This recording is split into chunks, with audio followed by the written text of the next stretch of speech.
in so many words, it's about a game that uses your memories and your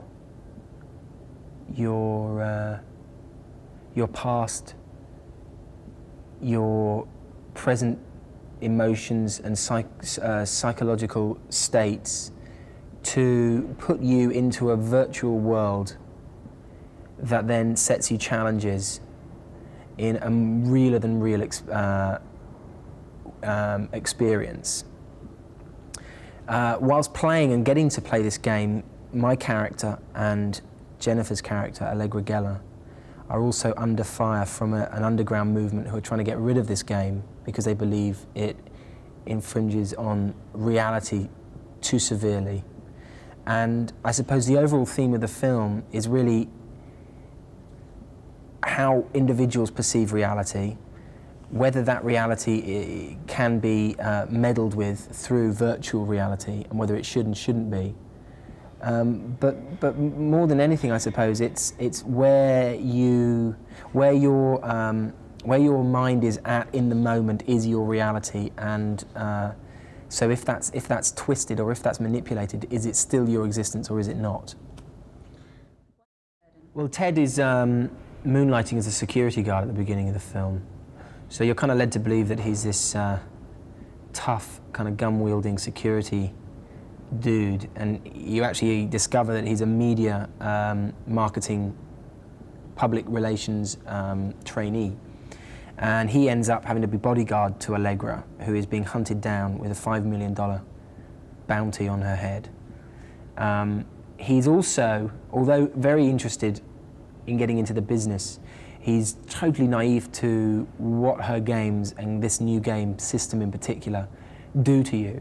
So if you like, he's the pupil throughout the story who is full of questions, full of ignorance, and I suppose in some ways the person that is won round through the audience's eyes into accepting and playing a part in this game. It also means though that you have a kind of childlike question and answer sort of relationship between him and Allegra. There's also the sort of added element of Allegra using her feminine sort of powers, if you like, to sway him into being interested in playing this game, because it's a very physical game in as much as the two people kind of become one almost through the game system. So there's that whole tussle with him there too.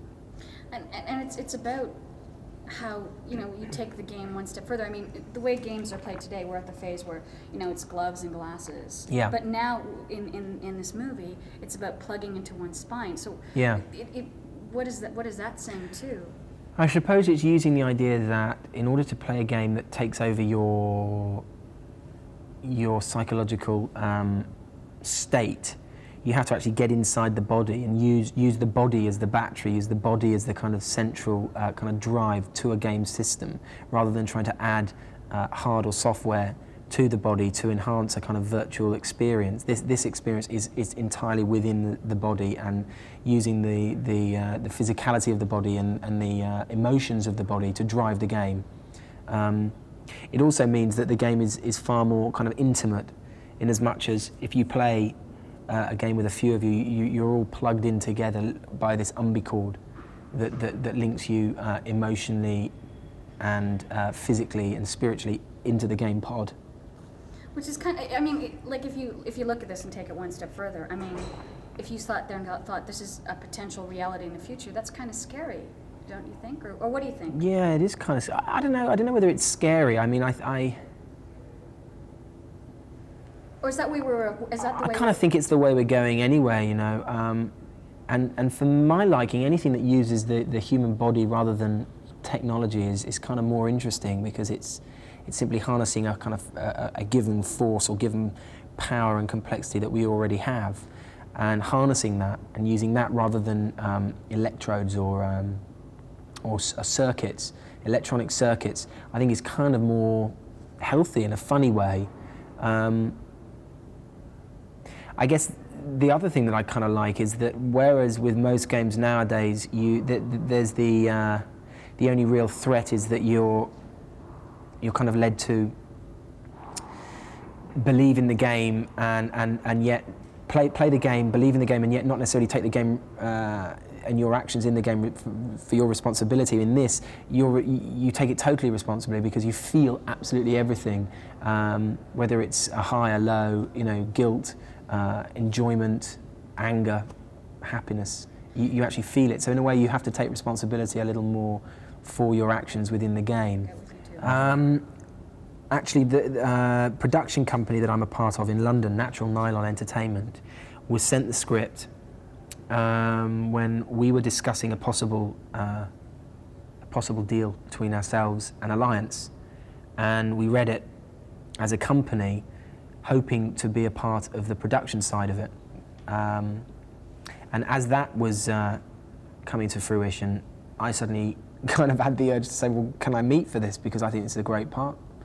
And I was lucky that a film of mine was being screened in Toronto at the film festival, and I met with David then, and he saw the film, and that's how it happened. So what's it been like working with him? It's been an absolute joy. Yeah, it's been an absolute joy. For someone whose films are so visual and so rooted in a world unlike anyone else's, with so many kind of unique animals and toys and realities. He's incredibly human and incredibly attentive to actors and their performance, and making everything as real and as emotionally real as possible, and gives you as much time and as much room as you need.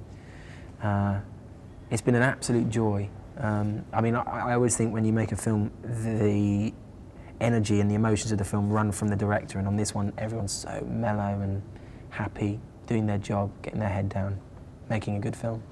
Has it been physically challenging for you? Because there's a lot of sort of physicality to the part. Yeah. I'd say more than that, it's been at times psychologically challenging, because there are a lot of moments when we've filmed the same section of a scene twice. One where we're kind of slipping from the game into reality, so there are elements of the game around us, and then another version when we're just in the place where we're playing the game, so we're imagining everything around us. And because of the unique approach David wants to take to this, it's not going to be computer generated. A lot of it is around us or not around us, so we've been asked to imagine things that the audience would have pictured there, but they won't actually be there. That's been kind of hard.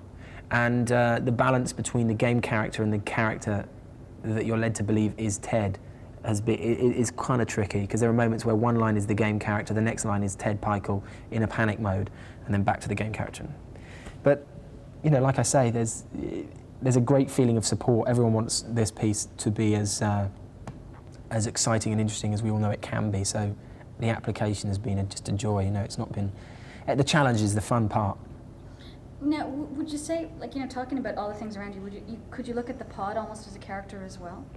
Oh, very much so. I suppose that's what I meant when I said that within David's films there are these creatures and objects that are as important as the characters in the film. The pod is very much a character within the film, and it has as an arc as much as we do. It gets, it fuses, and then it's operated on, and then it's emotionally wrecked, and we have to kind of cajole it back round to life, and then we play it, and then it's sick, and it gets well again. So there's definitely a journey for the pod. There's also a journey for a gun in it made out of bones, which you follow throughout the film. There are various things that, and a two-headed amphibian salamander lizard, which you follow throughout the film, and they add elements that kind of bridge reality to the game reality. But they're very much characters within the piece, who have their own arcs. Certainly, those objects being so brilliantly designed and realistic to touch, to smell, everything, the movement. I mean, they're extraordinary what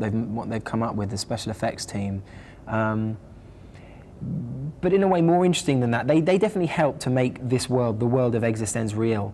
But I think that the key to it has been that wherever you are in this game, within the film, it's real. And that's been our challenge. It's not so much, looking for help. It's totally believing in the moment that we are, whether it's the reality moment, whether it's the game moment, it's believing that you are there. Because that's the kind of horror and also the kind of the thrill of the concept of this game, that wherever you are, it feels absolutely real. So whilst those objects have helped the kind of stranger and more fantastical elements to fit into place, it's always really come back down to us as actors having to kind of convince each other and let David convince us. Now, are you into computer technology? Are you into that kind of thing? To a degree, I was really into game playing. I have a Nintendo and a PlayStation at home for my children, and I mean, just before I came over here to start the film, I used it as a bit of an excuse to buy more games and kind of zone out and play them into the night. And I've become more interested in computer technology since working with David and Jennifer, because they both know a hell of a lot about it. And I suppose also the awareness that my little boy will probably be educated on a computer has sort of triggered me to go away and rethink my kind of perception of it. I've always liked the typewriter and the pens and but suddenly I think, well, there's a lot more to it than that, and perhaps it's a world that I should look into because of my son's future, and also because maybe of the future of communications, you know. But I limited myself at game playing, to be honest, up until today. Do you think it helps? Like, I mean, do you think, let's say the audience doesn't necessarily have to be a game player to... Oh, no, not at all. Because indeed, Ted Pikel, my character, is an absolute novice. So you go into the whole thing. It goes beyond game playing anyway, in computers. It gets more into the world of... It gets more into the area of, I would say, psychology, really. And the different states of mind you can be in with different people. Do you take your personality in dreams as importantly and as seriously as you take yourself in when you're awake? When you spend something like, I think, 40% of your life asleep, you know, that's a huge part of your personality and your existence in a state that is considered immaterial. But of course, it's hugely important, really, to who you are and what you're about, and what you've experienced in your head and in your heart. It's kind of taking that concept a little further. And also, indeed, if you are against computers or against games, and there's an argument for that also within the film, because there's always an underground movement against either the game or against the company that are making the games, and so the argument's kind of unbiased, as in all of David's films. That's what I love so much about his writing, that actually he never judges. I think it can be perceived on two levels. I think it can be perceived on a level of great fun and a thrilling kind of roller coaster, helter-skelter ride. I think it can also be perceived because, indeed, you know, David has perceived it as this, as a great look at almost kind of religious belief in technology, religious belief in non-technology, how technology or game playing and free will can sometimes be, you know, at arms. How the future of our kind of psychological state can be affected by these games that we play. You know, how cinema apparently affects society and encourages us to go out and steal cars and buy guns. And I mean, all of those subjects, I think, are tackled in one way or another within the film, in the film's overall theme. I'm not saying directly, but I think you could sit back and enjoy the film in two ways, really. And it's also, I mean, David has a couple of themes that you see, like what you were talking about, that he does deal with in his films. Like, it's also about, like, let's say if you look at The Fly, the creator and what the creation does to him. You know, so here it's sort of the creator of the game and what happens to it's almost like a mythic theme, really. It's be responsible for your actions, you know. Don't expect nothing, you know, you've got to expect something to come back from an action that you carry out. And be aware of its repercussions.